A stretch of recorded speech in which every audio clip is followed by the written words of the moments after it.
Hello বন্ধুরা, তোমাদের সবাইকে স্বাগতম। আজকের এই ভিডিওতে আমরা আলোচনা করতে চলেছি জেইই অ্যাডভান্স 2026 অনলাইন ফর্ম নিয়ে। যারা জেইই মেইন কোয়ালিফাই করেছো এবং আইআইটি পড়তে চাও, তাদের জন্য এটা একটা খুব important update.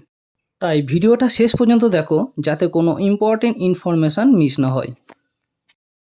IIT JEE advance admission online form 2026 এর ইম্পর্টেন্ট কিছু ডেটস দেখে নেওয়া যাক, চলুন। অ্যাপ্লিকেশন বিগিন অর্থাৎ অ্যাপ্লিকেশন শুরু হচ্ছে 23/4/2026। এটা লাস্ট ডেট আপনারা লাস্ট ডেট অ্যাপ্লাই করতে পারবেন 2/5/2026-এ। লাস্ট ডেট ফি পেমেন্ট অর্থাৎ আপনারা ফি পেমেন্ট করতে পারবেন 4/5/2026-এ। এটির অ্যাডমিট কার্ড দেওয়া হবে ওই মাসেই অর্থাৎ 11/5/2026 তারিখ থেকে 17/5/2026 তারিখের মধ্যে।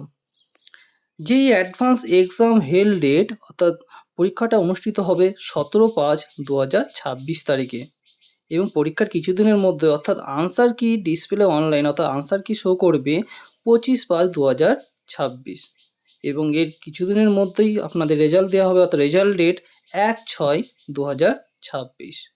এর বিস্তারিত আপনারা অফিসিয়াল ওয়েবসাইটে দেখতে পাবেন, যেটি ডেসক্রিপশনে দেওয়া আছে।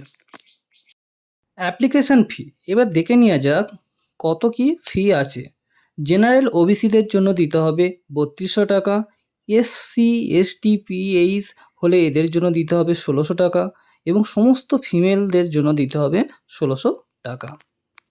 এজ লিমিট অর্থাৎ বয়সগত যোগ্যতা, জেনারেল বা ওবিসিদের যারা আছেন তাদের জন্ম হতে হবে 1/10/2001 পর, কিন্তু যারা পিডব্লিউডি বা এসসি এসটি আছেন তাদের জন্ম 1/10/1996 পর হলেও হবে। এরপর দেখে নেওয়া যাক এলিজিবিলিটি কী আছে। অবশ্যই জেইই মেইন 2026 কোয়ালিফাই করতে হবে, টপ 2.5 লাখ র্যাঙ্কের মধ্যে থাকতে হবে, ক্লাস 12-এ ফিজিক্স কেমিস্ট্রি ম্যাথ পাস বা অ্যাফেরিং হলেও হবে। হাউ টু অ্যাপ্লাই এবার দেখে নেওয়া যাক ফর্মটা আপনারা কীভাবে ফিল আপ করবেন। প্রথমেই আপনারা অফিসিয়াল ওয়েবসাইটে যাবেন, যেটি ডেসক্রিপশানে দেওয়া আছে। তারপরে JEE main roll number input করতে হবে এবং সেটিকে লগ ইন করতে হবে। তারপরে পার্সোনাল ডিটেলস ফিল আপ করতে হবে তারপরে ডকুমেন্টস আপলোড করতে হবে এবং আপনারা ফি পেমেন্ট করবেন। এর পরবর্তীতে আপনারা সাবমিট করবেন এবং কনফার্মেশন ডাউনলোডটা করে দেবেন।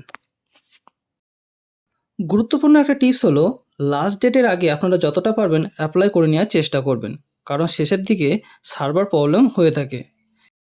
তাছাড়া ফি জমা না দিলে কিন্তু ফর্ম কমপ্লিট হবে না, তাই ফিটা অবশ্যই জমা করবেন। এরপর আপনারা সমস্ত কিছু ডিটেলসটা যত্ন সহকারে দেখে নিতে ভুলবেন না। তো ভিডিওটি যদি ভালো লেগে থাকে তবে অবশ্যই একটা লাইক শেয়ার ও সাবস্ক্রাইব করতে ভুলবেন না। ধন্যবাদ।